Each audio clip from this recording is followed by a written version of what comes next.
Juan Salvador, decía en mi introducción en el programa que esta semana, bueno, centrará su atención de forma importante en el Vaticano, por lo que significa el inicio del cónclave y la elección de un nuevo papa. Y es precisamente el tema que hoy nos une en esta conversación. ¿De qué estamos hablando? ¿De dónde viene eso de cónclave? ¿Qué significa y cómo se organiza o cómo opera el llamado cónclave? Claro, fíjate, Dani, el cónclave nace, es una forma de organización para la selección, para la elección del Papa, ¿no? La palabra cónclave significa que es bajo llave o con llave y atiende literalmente a eso en sus inicios.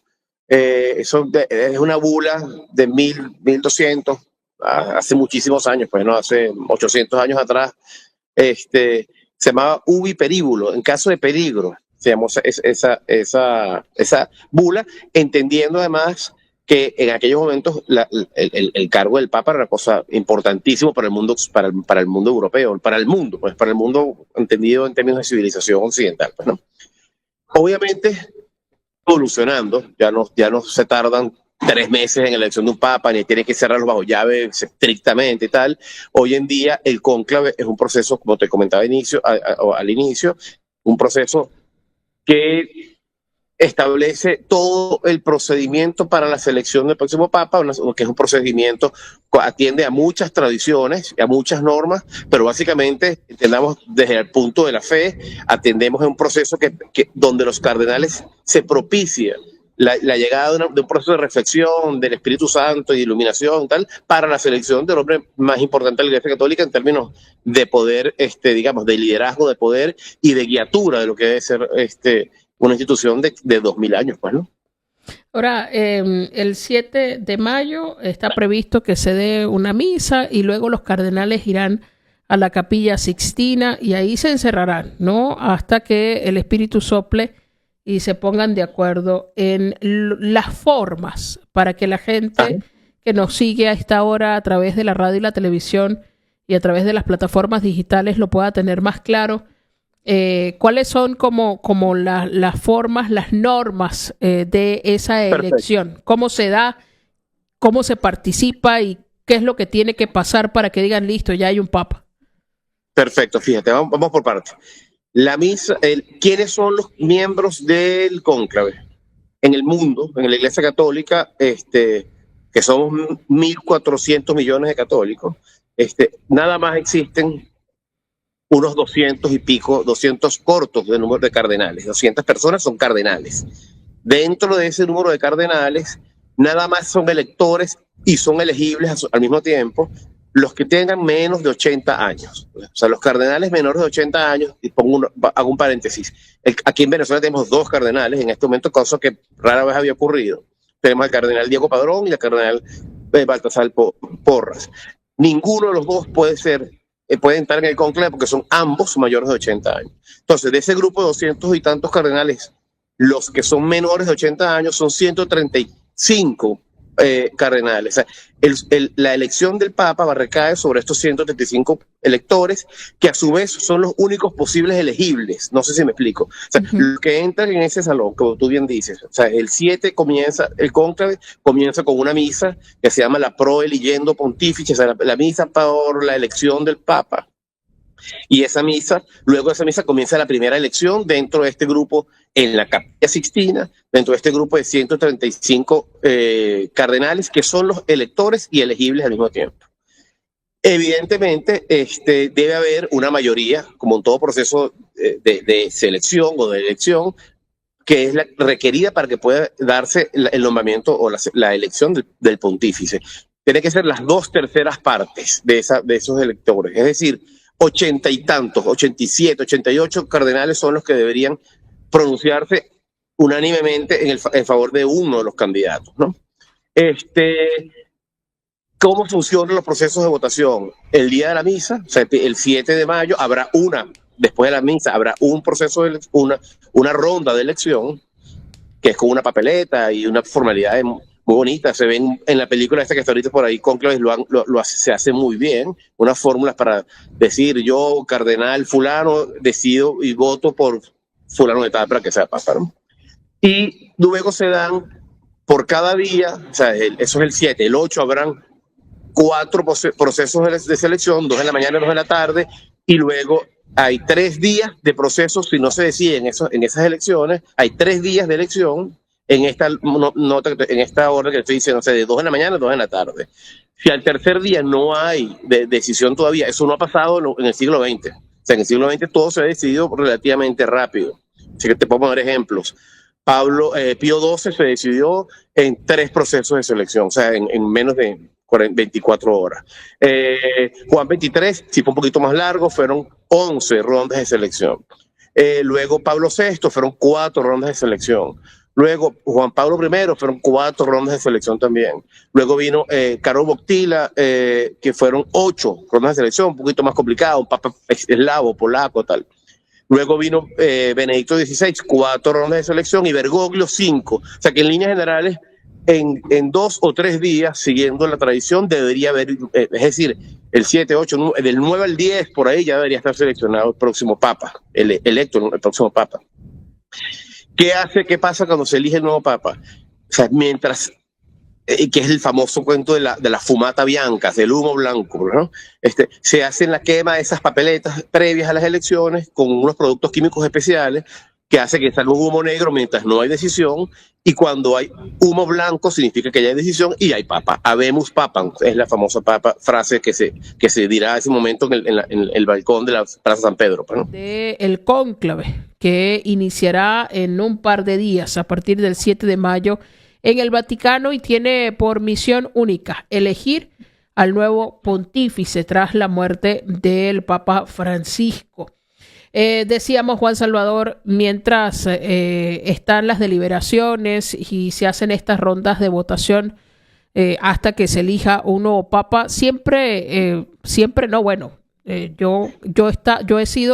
me ha tocado ver y acompañar la elección de 2 papas, Benedicto y Papa Francisco, porque la de Juan Pablo II fue antes de que yo naciera, y fue quizás uno de los papados más largos de la Iglesia Católica. Estuvo 26 años. Casi 27 en sí, el pontificado. Así que para nosotros era una novedad este tema con Benedicto, siguió siendo novedad con Papa Francisco, y jamás me imaginé que iba a ser testigo de una tercera elección de un papa, dado lo que duró Juan Pablo II, y uno se imaginaba que sucedía para estas cosas. Pero se ha vuelto tradición en estas últimas elecciones que la gente se congrega en la Plaza de San Pedro expectante de lo que ocurre y de esa chimenea que se instala especialmente para la ocasión, por donde se informa a través del humo blanco, el humo negro, si hay o no el consenso necesario para la designación de un nuevo papa. Mientras ocurren estas rondas de elección y la gente está allí esperando, ¿se conoce algo más que lo que diga el humo? ¿Y qué hacen los cardenales entre una y otra ronda de elección? ¿Cuál es la estructura del cónclave para eso?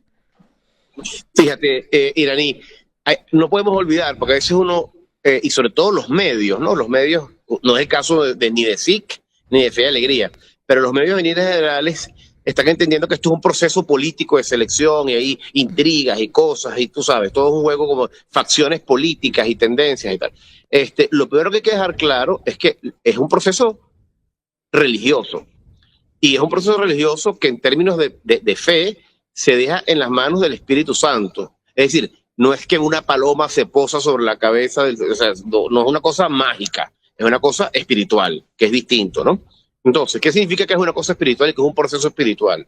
Significa que debemos estar todos los creyentes en clave de espiritualidad. O sea, está ocurriendo un proceso muy importante. Si uno reza, te pongo un ejemplo tonto, si uno reza para salir bien en un examen de sangre o un examen de universidad, uno también debería rezar, y deberíamos todos rezar porque el fruto y el producto de este cónclave sea la persona más conveniente para la Iglesia Católica. O sea, eso es así, pues, ¿no? Eso es lo primero que deberíamos entender en términos de fe. Entonces, ¿qué nos toca a nosotros, los fieles normales y corrientes, la gente que está en su casa escuchando este programa con interés en ver qué va a pasar con el nuevo Papa? Bueno, yo creo que es importante que recemos mucho, o sea, honestamente, genuinamente, o sea, que pidamos que las cosas sean para el bien de todos, de la Iglesia Universal y de las iglesias locales, nacionales y de cada uno de nosotros, pues, ¿no? Eso es lo primero.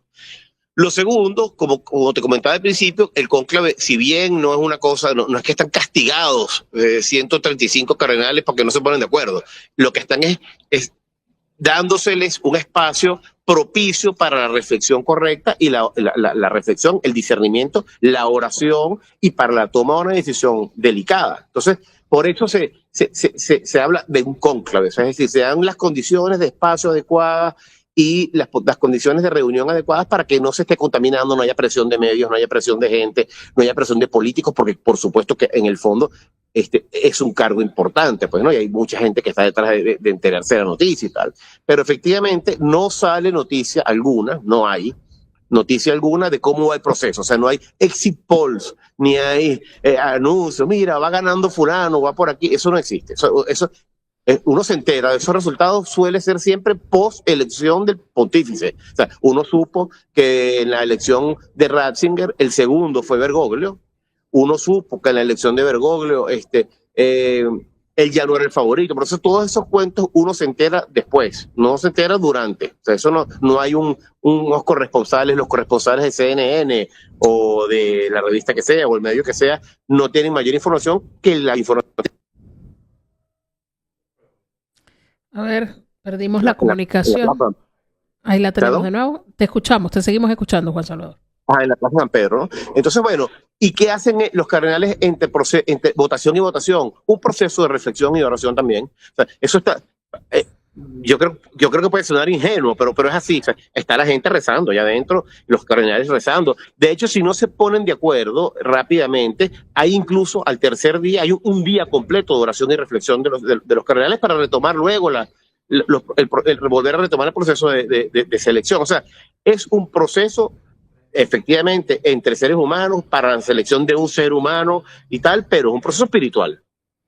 Ahora, Juan Salvador, ¿qué viene después? Digamos, inmediatamente se elige el Papa, se logra la votación. ¿Cuántos votos tienen que alcanzar? Creo que dijiste 2/3 partes, ¿verdad?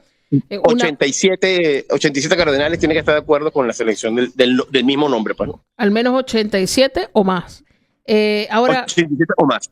Una vez que se ponen de acuerdo, que logran la votación y sale humo blanco, ¿cuál es el proceso que inmediatamente arranca después de la elección del Papa? Los primeros pasos que hay que dar. Lo primero que hacen es todos los cardenales presentan, pero primero preguntarle al electo si quiere, si se acepta la designación, pues, ¿no? Se da el caso que siempre han aceptado.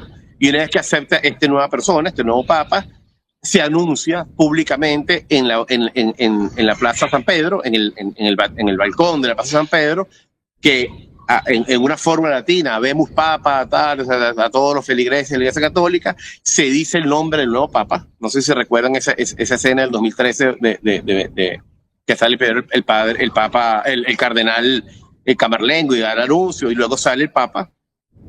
Y hace una bendición urbi et orbi, o sea, es decir, una bendición para todos el mundo y para todo el mundo y para todo la humanidad, pues, ¿no? Y para todos.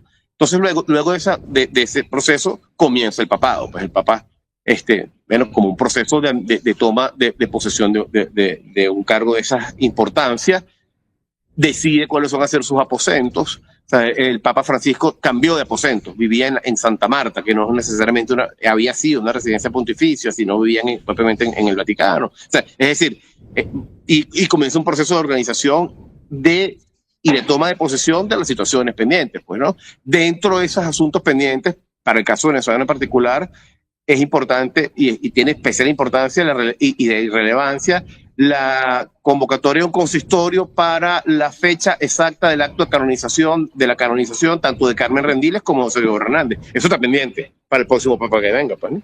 Conversando con Juan Salvador Pérez, director de la revista SIC de la Fundación Centro Gomilla, quien además es abogado y nos acompaña esta mañana conversando sobre el cónclave que tiene previsto iniciar en un par de días. El 7 de mayo ha sido convocado. En él estarán presentes 133 de los 135 cardenales electores. Estos dos que no van a estar han dicho que no asistirán por temas de salud. En una nota, Juan, que publica Vatican News con el título ¿Quiénes son los cardenales llamados a elegir el nuevo Papa?, se detalla un poco las características de los cardenales. Dice que son representantes de 71 países, 5 continentes. Hay 17 naciones de África, 15 de América, 17 de Asia, 18 de Europa y 4 de Oceanía. Además, 12 de los que estarán presentes nacieron en los estados donde hoy sirven como cardenales. En cuanto a su vinculación con órdenes religiosas, órdenes sacerdotales, hay 5 salesianos, 4 jesuitas, hay también 4 consagrados a la orden de los frailes menores, hay franciscanos y bueno, ahí nombra varias de las religiones, 18 familias religiosas. 33 de los 133 pertenecen a alguna de estas órdenes sacerdotales, la mayoría son diocesanos, y también especifica en qué tiempo fueron nombrados cardenales. La mayoría con el Papa Francisco, 41 de ellos, 40 fueron nombrados por Benedicto y 36 por Juan Pablo II. 5, perdón, voy a corregir. 5 por Juan Pablo II, 22 por Benedicto y 108 por el Papa Francisco. En toda esta diversidad que no sabemos si será, suponemos, o con la ayuda del Espíritu Santo debería ser una ventaja para mirar con amplitud el mundo. ¿Cuáles crees tú que son los retos más notables a los que deberán responder estos cardenales con la elección de quien ejercerá el liderazgo en la Iglesia Católica en los próximos años? Fíjate, han habido todos estos días reuniones en Roma que son, digamos, precónclave, pues, ¿no? Se reúnen, ¿no?, en una suerte de consistorio, los cardenales que están ahorita, todos los cardenales que fueron a las exequias de Francisco y los que han ido llegando para integrarse al cónclave, etcétera. Y evidentemente se está dando un proceso, digamos, de reflexión y de definición de cuáles son las grandes líneas de la Iglesia Católica y los grandes desafíos de la Iglesia Católica en este momento, ¿no? Los desafíos de la Iglesia Católica, en líneas generales, podríamos definirlos en que es el desafío que tiene la Iglesia Católica a lo largo de todos sus 2000 años. Pues, ¿no? O sea, la Iglesia Católica debe ser una garantía de poder ofrecer a todos sus fieles una vía para la salvación de las almas. O sea, esa es la razón de ser de la Iglesia Católica, ¿no? No es otra. Ahora bien, en cada época han tenido que adaptarse a cada realidad. Cada papado, desde Pedro hasta los de la Edad Media, hasta lo de los procesos adversos del siglo XVIII y XIX, del proceso de luces, el proceso de las luces y todo el tema positivismo, hasta el siglo XX con sus 2 guerras terribles, y ahora el siglo XXI ha tenido unos desafíos propios de cada momento. Es decir, cada tiempo tiene su papa y cada tiempo tiene su papado y sus desafíos, ¿no?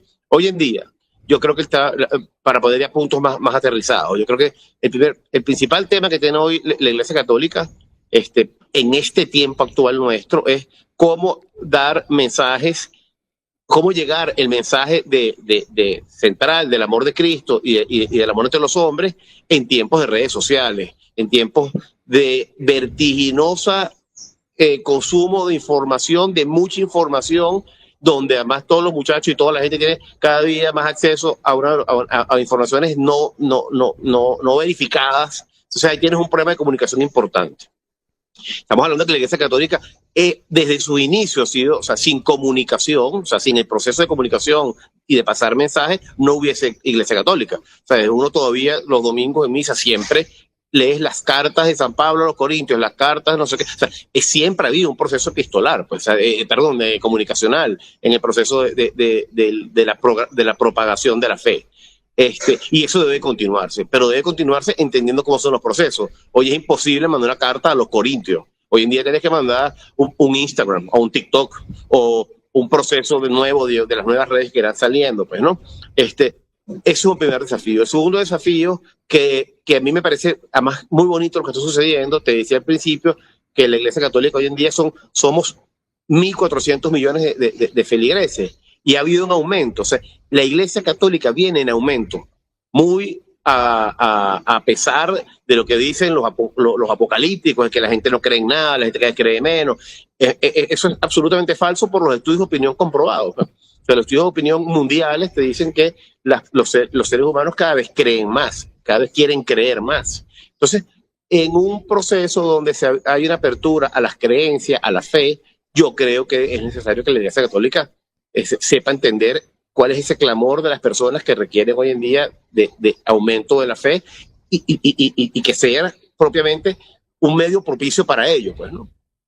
Tercer tema importante de la Iglesia Católica en este momento es mantener el timón duro, o sea, firme, frente a la agenda de anticatólica. O sea, eso es un tema que existe de verdad. O sea, no es cuento, o sea, eso no es baladí, no es un invento, no es una paranoia. O sea, hay una cantidad de personas que consideran que la Iglesia Católica ofrece un mensaje erróneo y ante eso tiene que hacer planteamientos serios, profundos y además bien sustentados sobre el porqué de los planteamientos y las propuestas de fe de la Iglesia Católica se hacen, pues, ¿no? El tema de, por ejemplo, pongamos con nombre y apellido, el tema del aborto, el tema de la eutanasia, el tema de la necesidad del respeto de la vida, la casa común, la hermandad entre todos, o sea, el reconocimiento de la persona humana, la dignidad humana. Esos son todos los grandes temas de la Iglesia Católica desde siempre y seguirán siendo siempre.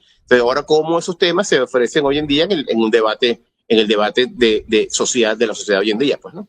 Creo que esos serían los grandes puntos. Bueno, Juan Salvador.